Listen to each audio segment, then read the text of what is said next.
Hey everybody, K-Plum Games here, and welcome back to another episode of Mother 3. In the last episode, we made it here to Lydia's house after making our way through the mole cricket hole and scaling the snow-capped mountain. In this episode, we will see if we can pluck Lydia's needle. We still have this pig mask here. Oink, mumble, mutter, snore. Alright, we already went through this dialogue last time, I think, so I'll just skip through it now. Cool. Alright, let's talk to Lydia again. Now then, have faith that the time has come and go pull the needle. I've unlocked the door for you. If we try to go out the door, we start to hear the pig mask theme faintly. What is that? Is this what it sounds like when the time comes?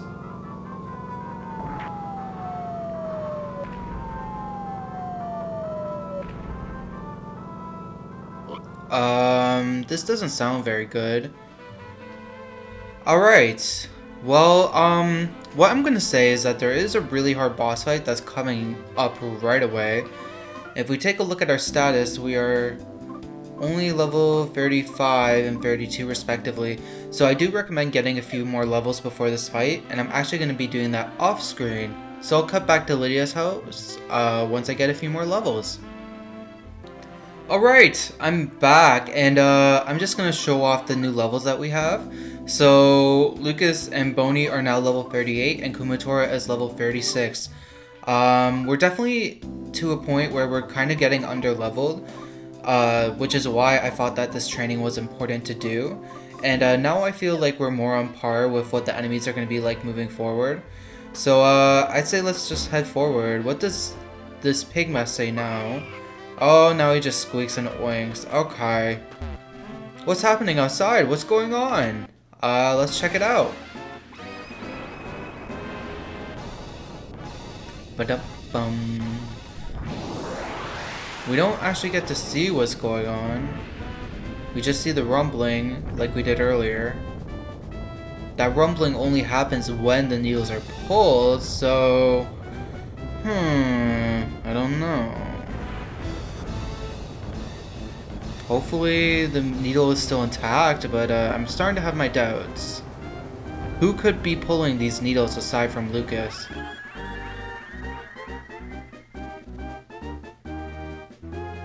I don't know. It's nice that we get to hear the song in a more extended setting now. Because up until this point, I don't think we've gone to hear this song in its entirety. Alright, it's that same masked man from earlier. Was he the one who pulled the needle, perhaps? I don't know. We get the creepy theme back.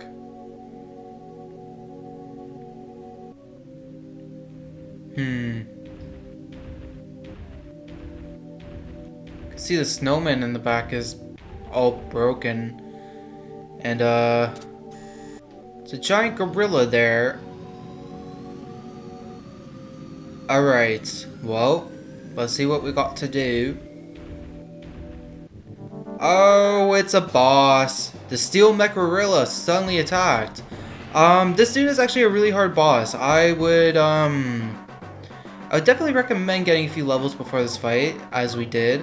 Start off with PK Flash, because he's actually weak to that. He's vulnerable to it, rather. And he's weak to Thunder as well, but I will say, if you use Thunder too much, it's actually going to short-circuit his system. He is a Chimera, so he is, like, steel. I would recommend not, you know, short-circuiting him, or else it's going to cause problems for you. Let's try a saltwater gun, I guess, for now. Boney used the saltwater gun. Freeze Beta is going to do about only over 100. That's not the best in the world. Oh, okay. So when I was doing this fight in practice, I actually lost the fight once because PK Flash just wouldn't work. I tried it so many times, and it just wasn't working for me. And he's supposed to be weak to it, but I missed like 3 or 4 times, and it just never worked. And by that point, I was already dead. We're gonna use offense down, and I guess just attack with Boney.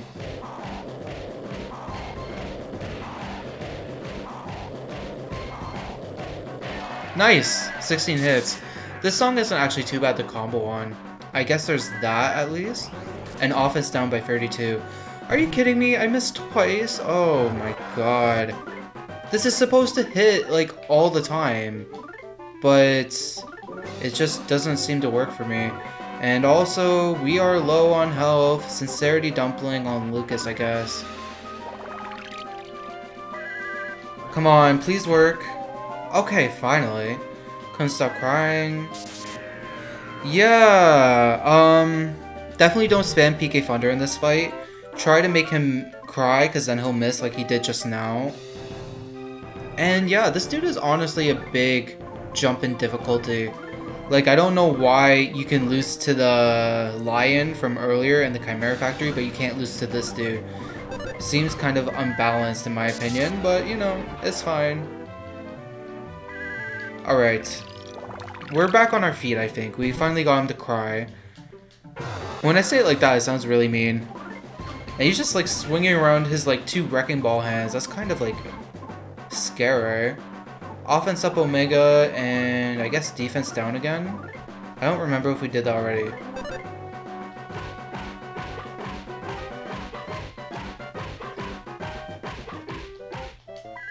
Okay, 14 hits isn't bad. And we did get a defense down. Now we got offense up, which is nice. Alright. Oh, that smash attack was not good. Life up beta on Lucas. I guess just freeze beta. Bony attack normally. Alright, Alright, nice. We got the life up beta. That's important because Lucas almost died with that smash attack. Huh. Yeah, if you get unlucky with this fight, it definitely can cause some problems. I say we just attack normally, honestly. Alright, let's just try to get these combos down. Wait for the music to kick back in.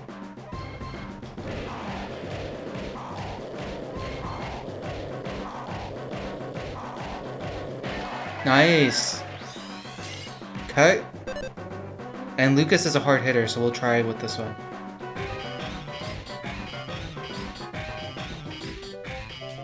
Oh my gosh, 346, that's really good. So you can see that with offense up and defense down used, Lucas does a lot of damage. Oh, I messed the combo up. It's fine. Attacked with a powerful kick, but you missed. So yeah, once you like kind of debuff him, he's not too bad. Yeah, see, he's doing 288. That's really good. So, looking at this guy, he kind of reminds me of, a meme that, I will discuss a little bit later on after we get through the next cutscene. But, I have a meme, a funny jokey joke regarding that dude. But yeah, we got through that fight without, too many problems, which is nice.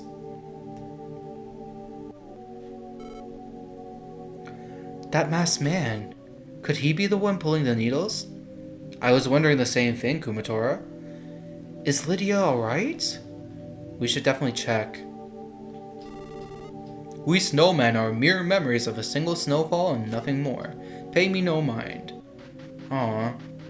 That dude, might have some issues. I accidentally hit the rewind button on my emulator. Sorry about that. Lydia, we didn't pull your needle. I'm sorry.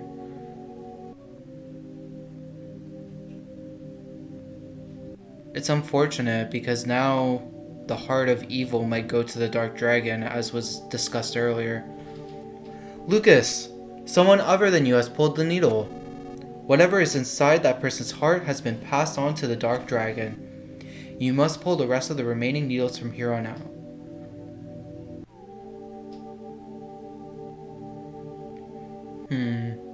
We'll do our best. Before I disappear, take this memento of me. Take good care of it. We receive Lydia's memento. Alright, very good. Lucas, this is it. The time has come. Believe in that and keep pushing forward. This is where I say farewell. Don't worry about me. You can use the white box at the top of this mountain to leave. Also go and ask my little pigmask friend what he wants to do now. Bye, Lydia. Send hugs and kisses to the next Mad Gypsy for me. Alright. Some sort of incredible power seems to be sleeping here. Let's go check up on that pigmask buddy over there. Hold it right there! Don't run around inside, you dummy! It'd be no laughing matter if you stepped on a bunny! Oh my gosh, now we can't even run in the house. Ugh. And this dude is a pigmask. Why should we even listen to what he's saying? I secretly listened in on your conversation. Me and you are enemies. Don't bother with me. Just go do what you need to do. I have no intention of helping you guys out. That Mad Gypsy helped me out though, even though I'm a complete stranger. So I'm gonna stay here and look after this rabbits. Then we'll be even. Alright. And if we come out here, we still get the sad music. Yeah, so what I want to say about the Mecha-Gorilla before we beat him was that he reminded me of a meme that I came across. Oh, Kumatora started to feel feverish. So, since he's a gorilla, he kind of reminded me of Donkey Kong. And in my YouTube recommended today, I got a meme video called Donkey Kong noise clips. So it's basically just audio clips from Donkey Kong. And I clicked on the video out of natural curiosity, as one does. And it was just like over a minute video of just Donkey Kong grunting and moaning. So when I looked at the steel Mecharilla, it just reminded me of that because I actually came across that video earlier today. I'll leave it in the description, but well, you might not want to look at that. But if you want to peek inside my twisted YouTube algorithm recommended videos, then yeah, you could take a look at that. Perhaps I can corrupt your algorithm too. Anyways, just a little side note tangent I wanted to bring up during the fight, but we ended up killing him too fast. Another little detail I want to point out before we head off the mountain is that after being the Mecha-Gorilla and having Lydia's needle pulled, when you come back to their house, the saxophone melody instrument that was playing in the music, it's now missing from the song. And I think that represents the fact that, you know, Lydia is now dead. Like, for all intents and purposes, Lydia is dead. And since this was their home, there's no longer that saxophone music, which might have represented the life of the Mad Gypsy who inhabited this place. I don't know, just a little detail I noticed when I was doing my test recordings, or my practice recordings rather, and I thought I'd point that out. Anyways, let's just head forward and see what we have to do. Leave Snowcap Mountain. I actually don't know if we can come back, but I don't think we can come back. So, if you want to fight any enemies here, I would definitely recommend doing so. But, we're good, so let's just head off the mountain. And we have a song here that sounds very eerily similar to the Skyrunner theme in Earthbound. And we also have the tiny sprites, which could be a reference to the Lost Underworld in Earthbound. So, two references, I guess, in the span of like 5 seconds. And also, how are those little sprites of Lucas, Kumatora, and Boney scaling that mountain? And how are they taking what looks to be like a box of some sort? How are they flying it off of the ramp of that mountain and flying through the sky so perfectly? I have a lot of questions about this scene. It's all working out too perfect. Anyways, we make it back here to Tazmily, the graveyard. And, shockingly, nobody is dead. Because if that happened in real life, I would assume that, well, it would have, like, the impact of a plane crash and you'd probably die. But, you know. Plot armor! I mean, it's a Mother game. It's gonna be kooky and random and not make any logical sense based off of the laws of science. So, I'm not gonna look too deep into it. What is this bottle here? There's a jaw here that's too hard to ignore. Inside is a letter. Want to read it? Yes. This way, in what seems to be a strange font. Okay. Cool. Yeah. So I guess we'll just follow the bottle. It's telling us to go this way. We're back in the underground highway station. We have another bottle here. There's a jar here that's too hard to ignore. Inside is a letter. Attacked. Very bad. Come to Thunder area. Thanks. They're probably making reference to the Thunder Tower, but just to give a little bit of context, we're actually over here where the presents were at the beginning of the chapter. So when we were heading to the Chimera Lab, we could have actually come up here, and we could have done the events of this portion of the chapter kind of out of order. We could have like come and read this bottle earlier on. But anyways, let's get on the coffee table here. Alright, on the coffee table, and this thing rides just as fast as a pork bean. Somehow the coffee table legs are movable and they can actually give us like good momentum. I don't know how that works. So yeah, this portion of the game is pretty interesting. Riding on the coffee table here is this portion of the game is actually referenced in Lucas's starting animation in Super Smash Bros. I know it was in Brawl, but I don't know about the future installments. I don't remember. But yeah, so when Lucas started up battles in Super Smash Bros. When he was first introduced, he would ride in on the coffee table that looks like this dude here. You can see we're back to the highway main area. I wonder if we can still find the Mr. Shine or Bright Smiley enemies. I forget what they're called. But I wonder if we can still find those. I don't remember. Yeah, so, it's interesting how this portion of the game actually got referenced later on. And one little thing I want to show, I can show it actually down here. But you can do like a little, fun little graphical thing. You can see I'm kind of like making the coffee table glide. If you constantly hit the directional like sideways analog like in opposite directions, and you keep rapidly doing that, you can kind of like pause the buffer frame for when the sprite would move for the legs. So you can kind of just make the coffee table glide, and it looks really funny. It's just kind of gliding along the freeway. That's something I found out as well in practice, which is kind of funny. It looks hilarious to me.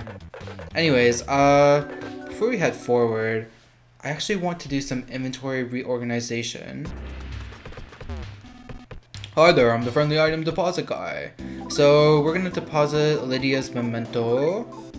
I don't know if there's anything else I need to deposit at the moment. Nah, I think we're good. Yeah, we should be fine. But we are going to withdraw an item on Boney. We're going to get Trivia Card 1. This is going to be useful for something coming up, I believe, in the next episode. But I just thought I'd mention it now. Make sure that you get Trivia Card 1 before we go to the next portion of the game. The Trivia Cards are finally going to be useful for something. Alright. Yeah. So, I guess now that we're heading through this part of the map, this part of the chapter, and we're just kind of gliding down the highway, I can talk about, more, like, the Mad Gypsies in general, and the fact that we're getting, like, a better opportunity to talk to them on, like, an individual level. I honestly think that's pretty cool, because in the first chapter we talked to them in, like, a group setting, and we didn't really get much dialogue from them, beyond just, like, generic stuff, but now we kind of, like, get the chance to actually interact with them. They haven't been too prevalent up until this point. They've just been like referenced a lot, but we haven't really talked to them a whole lot until this chapter actually started, which is honestly pretty cool. No one is allowed inside Thunder Tower at this time, and sneaking in it is all the more allowed, as are peeking, leaking, and reeking. Ooh. If you peek, leak, and reek, you should probably see a doctor. You never want to leak. Well, actually, don't hold in your pee. You should pee. Okay, that's my recommendation. That's K-Plum Game certified recommendation is to pee yourself. Well, not like pee yourself as in like pee in your pants, but like go use the restroom every now and then.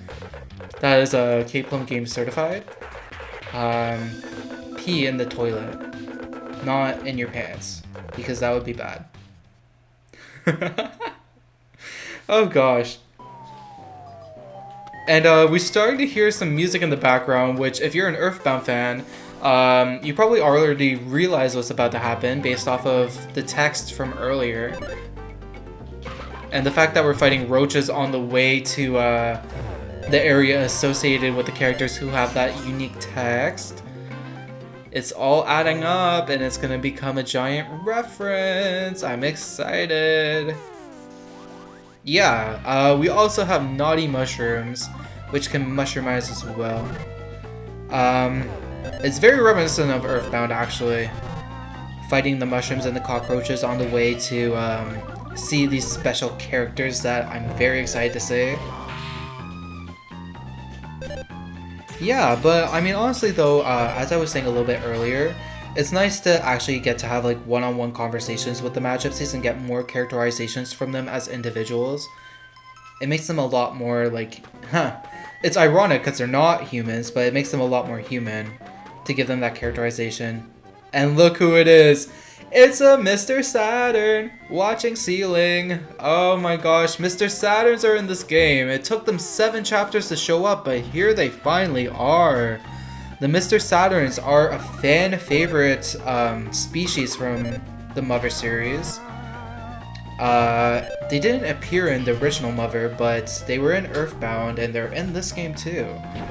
Definitely fan favorites. People really like the Mr. Saturns. A lot of plushies exist of those dudes. Official and unofficial. So when you get spored by these dudes, I would recommend just defending. Otherwise, if you attack, you might attack your party members by accident. So guarding is just better off when you're mushroomized. Oh, okay. Yeah, Lucas is feeling strange, we know. But we're almost to the Saturn Valley, so it's not a big deal. And Lucas actually got to level... Oh right, we go backwards, I forgot.